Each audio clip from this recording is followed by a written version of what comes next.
Eh, di ba pinuna ko yun? Sabi ko, ba't ka nagpapadala ng letter request? Wala nga kayong jurisdiction. Eh. Ibig sabihin, you're submitting yourself to its jurisdiction kasi nakikiusap kayo eh.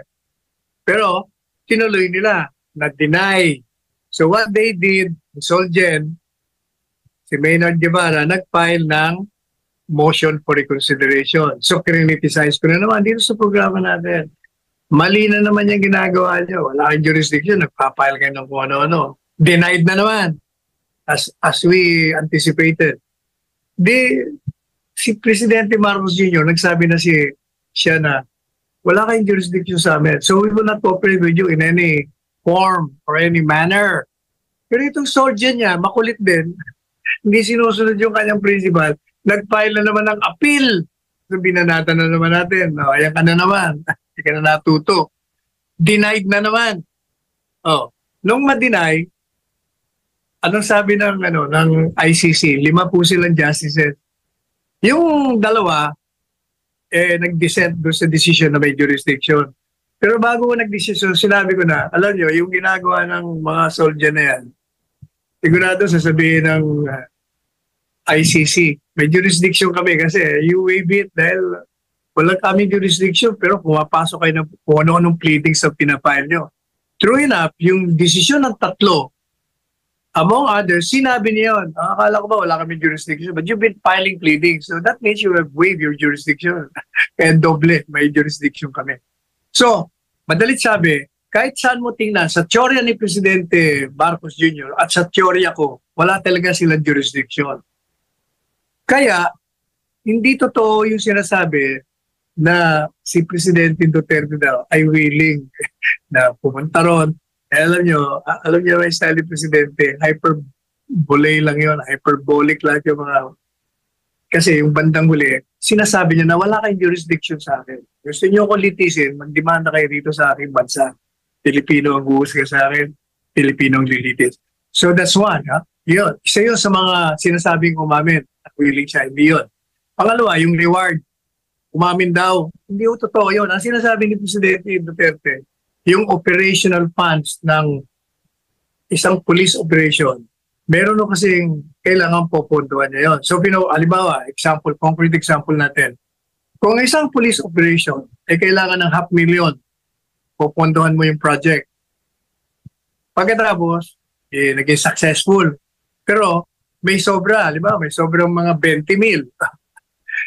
Di sasabihin nila kay Presidente, ayos na, successful. Kaya lang may sobrang natira dito eh. Kaya sasabihin naman ni Presidente, ganun ba? O sige, for the boys, bahala na kayo dyan. O kumbaga, di ba yung mga sinatawag na for the boys, kumain na lang kayo, o lumabas kayo, whatever, gastusin nyo na lang yung natira. Yun kasama sa operational funds, hindi yung reward yun. Ang reward, Hana, is 100,000 kung makapatay kayo ng isang drug pusher. 200,000 kung drug lord o 1,000,000. Yun ang reward. Hindi tinanggi niya, wala akong reward kasi trabaho ng mga pulis yan. Pangatlo, pinagpipilitan pa rin nila na, you assume full and legal responsibility. Sabi ninyo, pati na illegal na ginawa nila, you will assume responsibility. Tama yung sinabi niya. Ano bang ibig sabihin niya? Pinaliwanag niya rin hindi lang nakikinig yung mga anti-Duterte. Sabi niya, inaako ko yon bilang isang policy, the success or failure ng proyektong ito nasa aking balikat. Pag ito'y nabigo, huwag niyo nang sisihin kahit sino, ako na, inaako ko na nabigo ako rito.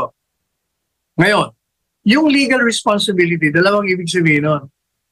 Number one, pag dinimanda nyo yung nagkamaling pulis o pumatay na pulis dahil sinunod niya yung aking utos na arestuin mo, dalhin mo sa kulungan at kung maglaban, barilin mo. Sinunod niya yung order ko. Pero ang problema, binaril niya nang walang kalaban-laban na hindi naman lumalaban. So, that becomes an illegal act. So because I said, I assume full legal responsibility, isama niyo ako sa demanda. Okay sa akin yan. At hayaan natin ang hukuma na mag-decide kung meron akong culpability. Kasi kailangan prubahan mo na tinolerate ko yan o inutusan kong patayin na hindi naman yan ang utos ko. Now, ano pa ang isang responsibilidad? Responsibilidad niya rin na tulungan niya yung mga pulis. Hindi ba sabi niya, kung bahala sa inyo pag pursuant to your duty, kayo dinimanda. At yan naman po ginawa niya. Binigyan niya ng mga abogado dyan sa PAW. Binigyan niya ng ayuda pag may namamatay. Ana, tingnan mo nagulat ako dun sa statistics. Halos 1,000 ang namatay at nasugatan ng mga pulis. That proves na totoong maraming naglalaban. Otherwise, paano napatay itong mga pulis nito? Kung walang enkwentro, kung hindi nag-resist ng arrest at tikipagbarilan. Paano nasugatan yung 900 plus seriously injured? Paano na napatay yung 100 plus? O, di ba? Preba yon. Tapos sinasabi nila na, pero hindi mo tinulungan. Hindi totoo yun. Tinulungan niya Di ba? Every time may namamatay, pinupunta niya, may burial expense, pinapag-aral niya yung mga anak. Lahat ay ginawa niya. So, yan ho ang katotohanan lahat dyan. Wala siyang inaamin na, meron pa pala, may inaamin siya, may pinatay daw siya. Ana, di ba? Sabi niya, 3 ba, 4. Pero, eto ang tanong ko sa inyo. Kung totoo man yun, tinatanong siya, sino yung mga pinatay mo? At pati sa death squad, sino yung sa death squad? Sabi niya, hindi ko alam, namatay na O sige nga, idemanda mo siya na lumika siya ng death squad. Pagdating sa korte, tanongin ng court, sino ba yung mga pinatay nito? Wala kang maipakita, paano mo i-convict? And even assuming na totoo lahat yun, nung mayor siya, 35 years ago pa yun, 20 years lang ang prescription ng pagpatay. Assuming na totoo nga, ako ang tingin ko, kasama lahat yun sa style ni Presidente Duterte na nananakot, nag-hyperbole, nag-exaggerate. Pareho nang sinabi niya, di ba? Pag corrupt ka, sakay kita sa chopper, iulog kita sa dagat. Pero nung tinanong siya, isang kongresista, kung totoo yun, sabi niya, hindi, story lang yun. Panakot ko lang yun. Ganun nung si Presidente Duterte. Yun sa tingin ko yun ang charm niya. Kaya siya kumagat sa masa. Mahusay siya Bibiro, nananakot, tinototoo, mga sinasabi. Yun ang kagalingan ni Presidente Duterte. Grabe, Attorney Sal, no? Kasi kung panonoorin mo yung mga TV, ibang network, paano nila present yung balita, sinabi nila, inamin ni PRRD. Yung mga inilatag mo na sinagot mo na Attorney Sal, di ko natatanungin dahil sinagot mo na lahat yung mga umanoy. You have already clarified, so sabing umanoy na inamin daw niya yung maybe natay siya. Kasi kulang. Yes, Attorney. Kasi kulang na tayo sa oras, hindi na ako nagtatanong mo. Maganda na yung inisa mo na lahat kasi yun din ang tatanungin ko, kaya pinabayaan kita magpaliwanag. Alam mo na, 3:30 na ako nakatulog. Nagising ako dahil may tawag ng tawag. Kaya ako biglang nagising. Alam ko napagod ka, Attorney Sal. And we understand, Attorney Sal. Pero alam mo, Attorney Sal, naalala ko talaga yung trabaho mo as a spokesperson while I was covering you then sa Paalas. We always ask the spokesperson kasi there are times we seek for clarification. Kasi di ba, there are times in-explain mo rin naman na hyperbolic mga expression ng Pangulo. And then you clarify all these statements of the President. Okay. Kaya galit na galit sa akin si Panta virus. Sabi niya, panel. Nagsasalita pa. Sabi ni panel, ako naintindihan. Sabi ni Presidente ganito, biglang gumanda. Kaya yan, Secretary ng Department of Justification and Excuses niya si Panelo. Attorney Sal, ito hindi mo ito nasagot kasi you have explained yung sa Rome Statute nga, Attorney Sal, and then sinabi na nga ni Pangulong Bongbong Marcos na, diba? Walang jurisdiction. But then, naglabas ng pahayag si Executive Secretary Lucas Bersamin, and I quote, "If the former president desires to surrender himself to the jurisdiction of the ICC, the government will neither object to it nor move to block the fulfillment of his desire.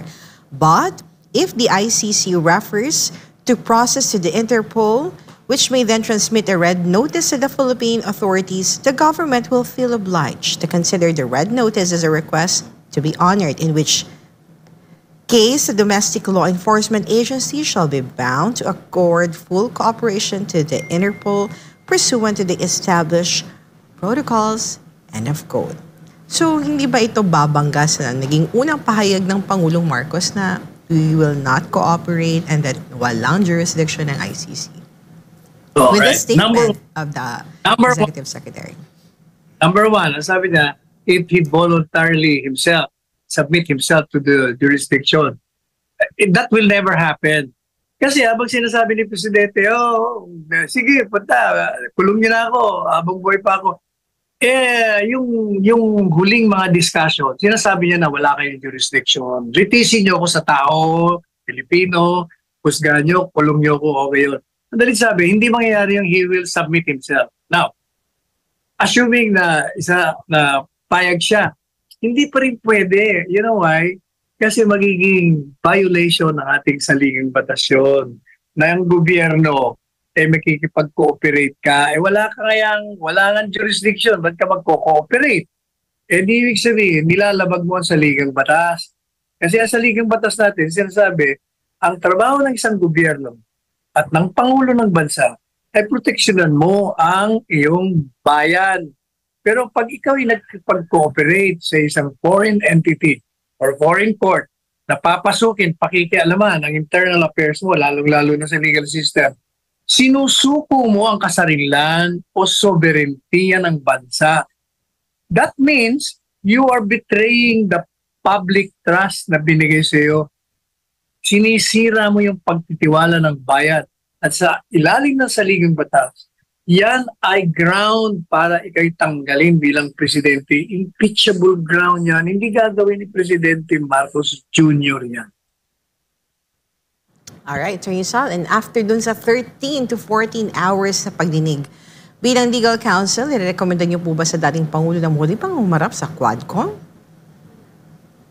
Hindi namin napag-usapan yun, pero given the course of the questioning na naging paulit-ulit na lang palagay ko wala na silang talagang pwedeng itanong. Lahat na tanong na nila. Di mo napansin, bawat kongresista, 10 minutes ang binigay. But yung 10 minutes, hindi naman 10 minutes yun. Umaabot ng 30 to 45 minutes yun eh. Kasi ang inooras nila yung pagtanong mo lang. Yung sagot, hindi naman kasama sa oras yun. Kaya yung exposure nila, kaya umabot ng 14 na oras eh. Kasi exposure nila, ganun katindi. Kaya, kahit na naipaliwanag na ni Presidente Duterte, sasabihin nila, sabi niyo ho kanina, ang ganito, gusto kong malaman kung ganito. Pero nasagot niya na yun, ulitin na naman. Yung sumunod na kongresista, ganun uli. Kaya sa tingin ko, wala na silang itatanong pa. Kaya kung ako si Presidente Duterte, huwag na siyang humarap.